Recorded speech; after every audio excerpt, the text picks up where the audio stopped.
Hello hi నమస్తే నేను మీ రాంబుర్రాని welcome to Zee News people's voice ఈరోజు మన ప్రత్యేకంగా ఒక రాజకీయ అంశంతో మీ ముందుకు వచ్చాను. అదేంటంటే మనకి ఈ మధ్య కాలంలో ట్రెండ్ అవుతున్నటువంటి వాషింగ్ మిషన్. ప్రతి ఇంట్లో మనం వాషింగ్ మిషన్లు వాడుతుంటాం, అది సర్వసాధారణమైన విషయం. వాషింగ్ మిషన్ ప్రత్యేకత ఏంటంటే బట్టలను దుమ్ములు పట్టినటువంటి బట్టలను తీసుకొచ్చి వాషింగ్ మిషన్ లో వేస్తే మనకు ఇబ్బందికరంగా లేకుండా బయటికి ఫ్రెష్ అయ్యి వచ్చేస్తుంది. అది అందరికి తెలిసిన విషయమే. మరి ఇదేంటి ఈ వాషింగ్ మిషన్ అంటే కొత్తగా వచ్చింది ఒక వాషింగ్ మిషన్, అది Bharatiya Janata party washing machine. ఇది ఇప్పుడు ట్రెండ్ అవుతున్నటువంటి మాట. ఎందుకంటే ఈ ఎందుకు ట్రెండ్ అవుతుంది అంటే ప్రధానంగా ఇక్కడ చర్చ ఏంటంటే మనకు గతంలో 50 ఏళ్లు పరిపాలించినటువంటి కాంగ్రెస్ ప్రభుత్వం కూడా అనేక మంది మీద ఈడీ సిబిఐ కేసులు 50 ఏళ్లలో కూడా వాళ్ళు పెట్టారు. ప్రత్యర్థుల మీద నేరారోపణలు వచ్చినప్పుడు పెట్టారు. వాళ్ళు ఏ రకంగా చేశారనేది అదొక సెకండ్ సబ్జెక్ట్. ఫస్ట్ సబ్జెక్ట్ ఇక్కడ మన నరేంద్ర మోడీ గారు భారతీయ జనతా పార్టీ గవర్నమెంట్ని తీసుకుంటే ఈ 10 ఏళ్ల కాలంలో విపరీతమైనటువంటి దాడులు ప్రతిపక్ష నాయకుల మీద ఈడీ సిబిఐ దాడులు చేయడం. ఈడీ సిబిఐ దాడులు ఊరికేనే చేయవు, వాస్తవానికి వాళ్ళ నేర చరిత్ర ఉంది కాబట్టి ఈడీ సిబిఐ దాడులు చేస్తుంది. మరి ఆ నేర చరిత్ర ఉన్నటువంటి వాళ్లకు భారతీయ జనతా పార్టీలో చేర్చుకొని భారతీయ జనతా పార్టీలో చేరగానే వాళ్ళు నీతిమంతులు ఎట్లయిపోతున్నారు అన్నదే ప్రజల వాదన. ఇక్కడ ఈ ప్రజల వాదన, ప్రజల పక్షాన ప్రజల వాదన ఇది. ముఖ్యంగా మేధావి వర్గాలు కానీ, సాధారణ ప్రజలు కానీ, విద్యావంతులు కానీ, మాలాంటి జర్నలిస్టులు కానీ ఈ భారతీయ జనతా పార్టీ నాయకులకు ఒకటే ఒక క్వశ్చన్: ఈ భారతీయ జనతా పార్టీ వాషింగ్ మిషన్లో నేరస్తులందరూ కూడా మీ పార్టీలకు రాగానే ఎట్లా పునీతులవుతున్నారు అనేది ప్రజల యొక్క వాదన. ఎందుకంటే అన్నీ నేను చెప్పాలంటే ఒక గంట సేపు వీడియో అవుతుంది మనకు ఒక్కొక్క రాష్ట్రం నుండి.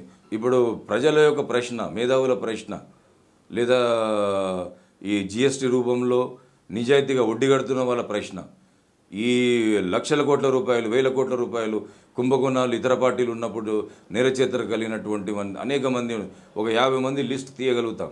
ఈ దేశవ్యాప్తంగా ఈడీ సిబిఐ దాడులు జరిగినటువంటి 50 మంది, సుమారు 50 మంది, కొన్ని అందరిది కలుపుకుంటే కొన్ని లక్షల కోట్ల రూపాయల హీరాఫేరీ జరిగింది. అందులో భాగంగానే చాలా మంది ఉంటారు. ఒక్కొక్క పేరు నేను చెప్పలేను, ఎందుకంటే వీడియో లెంత్ లాంగ్ అయిపోతుంది. పశ్చిమ బెంగాల్ నుండి తీసుకున్నా, లేదా జార్ఖండ్ నుండి తీసుకున్నా, ఆంధ్రప్రదేశ్ నుండి తీసుకున్నా, తెలంగాణ నుండి తీసుకున్నా, ఈ నేర చరిత్ర కలిగినటువంటి వాళ్ళ మీద ఈడీ సిబిఐ దాడులు చేస్తుందంటే అది సర్వసాధారణమైన విషయం ఏం కాదు. ఎందుకంటే దాడులు వెనకాల ఖచ్చితంగా అవినీతి జరిగింది.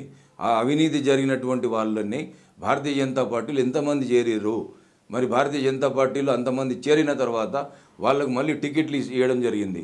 వాళ్ళ రాజ్యసభ టికెట్లు, లోక్సభ టికెట్లు, మంత్రి పదవులు. మరి ఈ రకంగా భారతీయ జనతా పార్టీ నైజం ఏంది? భారతీయ జనతా పార్టీ మరి ఏ రకంగా మరి ఈ దాడులు చేయడం ఎందుకు? దాడులు చేసిన తర్వాత పార్టీలో కలుపుకోవడం ఎందుకు? మరి భారతీయ జనతా పార్టీలోకి రాగానే నేర చరిత్ర ఎటుపోతున్నది?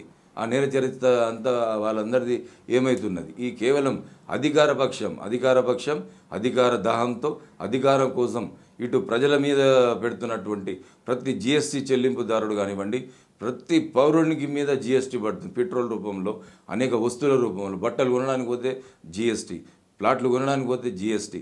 ఈ జిఎస్టీ చెల్లింపుదారులు ప్రతి ఇంటి నుండి ఎవరో ఒకరు ఉంటున్నారు ఈ దేశంలో. ఈ లక్షల కోట్ల కుంభకోణాలు చేసినటువంటి వాళ్ళను ఈ భారతీయ జనతా పార్టీ చేర్చుకోవడం ద్వారా ప్రజలకు ఏం సంకేతం ఈ భారతీయ జనతా పార్టీ శ్రేణులు లేదా అగ్రశ్రేణి నాయకులు ఇవ్వాలనుకుంటున్నారు అనేది ప్రజలకు అర్థం కానటువంటి విషయము. అదే ఈ ట్రోల్ అవుతున్న అంశం, ఈ వాషింగ్ మిషన్ అంశం. Bharatiya Janata party washing machine అంశం ఏంటంటే ఇక్కడ కరడగట్టిన ఆర్థిక నేరగాళ్ళందరూ కూడా సిబిఐ ఈడీ దాడులకు పాల్పడ్డప్పుడు ఆ దాడుల నుండి తప్పించుకోవడానికి భారతీయ జనతా పార్టీ ఆశ్రయాన్ని తీసుకుంటున్నారు, పార్టీలో చేరుతున్నారు. వాళ్ళు హవాలా ఫండ్స్ కూడా ఎలక్ట్రల్ బాండ్స్ రూపంలో కొంటున్నారు, ఇన్వెస్ట్ చేస్తున్నారు. అక్రమ సంపదనను వాళ్ళు పార్టీకి ప్రయోజనకరంగా ఉంటున్నారు. కాబట్టి ఈరోజు ఎట్లా ఈ భ్రష్టాచార సర్కార్ అంటారు, అవినీతి సర్కార్ అని అంటారు. ప్రతి మీటింగ్లో వాడే నరేంద్ర మోడీ గారు, అమిత్ షా గారు, భారతీయ జనతా పార్టీ నాయకులు ఈ ప్రజలు సూటిగా అడుగుతున్నారు. ఏమని అడుగుతున్నారంటే, మీరు భ్రష్టాచార సర్కార్ అంటారు, కుటుంబ సర్కార్ అంటారు, అవినీతిని మేము తరిమి కొడతామంటారు. మరి ఈ అవినీతి పరులైనటువంటి ఈ అవినీతి పరులను, కరడగట్టిన ఆర్థిక నేరగాలను పార్టీలో చేర్చుకొని మీరు చేస్తున్నది ఏందని ప్రజల తరఫున ప్రజలు అడుగుతున్నటువంటి ప్రశ్న, ప్రజలకు అర్థం కానటువంటి ప్రశ్న. దీనికి సమాధానం చెప్పవలసింది ఈ భారతీయ జనతా పార్టీ మాత్రమే ఈ భారతీయ జనతా పార్టీ నాయకులు సమాధానం చెప్పాలి. మరి ఎందుకు ఈ 100 మంది సుమారుగా లెక్కేసుకుంటూ పోతే 100 మంది వరకు ఉంటారు. వీళ్ళది అవినీతి సొమ్మును మనం బయటికి లాగితే కొన్ని లక్షల కోట్ల రూపాయలు అవుతాయి. మరి ఈ లక్షల కోట్ల రూపాయలు అవినీతికి పాల్పడ్డటువంటి వాళ్ళది ఎందుకు పార్టీలో చేర్చుకొని వాళ్ళని పునీతులు చేస్తున్నారనేది భారతీయ జనతా పార్టీ శ్రేణులు చెప్పాలి.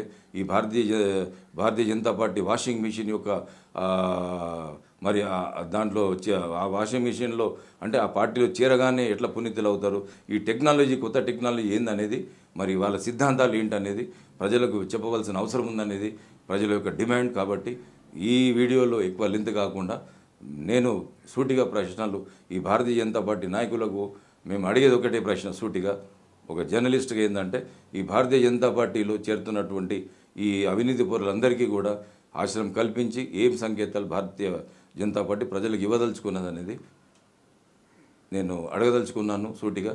మరి ఈ వీడియోలో నేను లెంతీ కాకుండా నామమాత్రంగా నేను చెప్పడం జరిగింది. ఒక్కొక్కరు పేర్లు చెప్పుకుంటూ పోతే అందరి పేర్లు లిస్ట్ అవుట్ చేయొచ్చు, మనం నెట్లో ఉంటుంది, అన్ని చోట్ల మనకు అవైలబిలిటీ ఉంటుంది. ఆసక్తి ఉన్న వాళ్ళు మీరు అందరూ చూసుకోవచ్చు. ఇదంతా కూడా ఒక ఏ పార్టీకి ఆ పార్టీ అనేది రాజకీయ లబ్ధుల కోసమే చేస్తున్నటువంటి ఈ రాజకీయ అంశాలే. కాబట్టి అవినీతి పరులు అవినీతికి పాల్పడుతున్నారు. అందుకే వాళ్ళ మీద సిబిఐ ఈడీ దాడులు జరుగుతున్నాయి. ఉదాహరణకి కవితను తీసుకోండి, కేజ్రీవాల్ తీసుకోండి, జగన్మోహన్ రెడ్డిని తీసుకోండి, చంద్రబాబు నాయుడు మీద కూడా ఆరోపణలు వచ్చినాయి, ఆయనను తీసుకోండి, లేదనుకుంటే పశ్చిమ బెంగాల్ నుండి తీసుకోండి, జార్ఖండ్ నుండి తీసుకోండి, మహారాష్ట్ర నుండి తీసుకోండి, వీళ్ళందరి మీద ఈడీ కేసులు ఫైల్ అయినాయి. ఈడీ కేసులు అయినాయంటే సాధారణ విషయం కాదు. అక్కడ నేరం జరిగింది. మరి ఆ నేరం జరిగినప్పుడు ఆ నేరగాళ్ళందరినీ భారతీయ జనతా పార్టీకి రాగానే ఆ కేసుల్లో డీలాపన కేసులు మందకోడిగా సాగడం కానివ్వండి, లేదనుకుంటే కేసులలో తాత్పర్యం చేస్తూ కాలయాపన చేయడం కానివ్వండి, ఇవన్నీ కూడా భారతీయ జనతా పార్టీ ప్రజలకు చెప్పవలసిన అవసరం ఉంది. ఒకటి. రెండోది వచ్చేసి ఇప్పుడు సాధారణ ప్రజలతో ఈ యావత్ దేశంలో ఉన్నటువంటి 130 కోట్ల మంది ప్రజల నుండి మీరు పార్లమెంట్ ఎన్నికల నేపథ్యంలో ప్రజలకు మీరు ఏం సందేశం ఇవ్వాలనుకుంటున్నారు? ఈ జిఎస్టీ రూపంలో కానివ్వండి, ఇన్కమ్ ట్యాక్స్ రూపంలో కానివ్వండి, ప్రజల తన పిండి వసూలు చేస్తున్నారు. 1 tax 1 nation అనే రూల్స్ పెట్టి మరి ఈ అవినీతి పరులకు అవినీతి తిమింగలాలకు మీరు ఇస్తున్నటువంటిది ఏంటి? ఎలక్ట్రల్ బాండ్స్ రూపంలో మీరు పొందుతున్నటువంటి లబ్ధి ఏంటి? మీకు కలుగుతున్నటువంటి రాజకీయ లబ్ధి అనేది ఈ రహస్యాలను బయటపెట్టవలసిన అవసరం ఉంది. ప్రజలందరూ కూడా పార్లమెంట్ ఎన్నికల నేపథ్యంలో ఇవన్నీ కూడా గమనించవలసిన అవసరం ఉందని నేను మీకు తెలియజేస్తూ మరొక వీడియోలో పూర్తి సమాచారంతో మీ ముందుకు వచ్చే ప్రయత్నం చేస్తాను. చూస్తూనే ఉండండి జీ న్యూస్ పీపుల్స్ వాయిస్.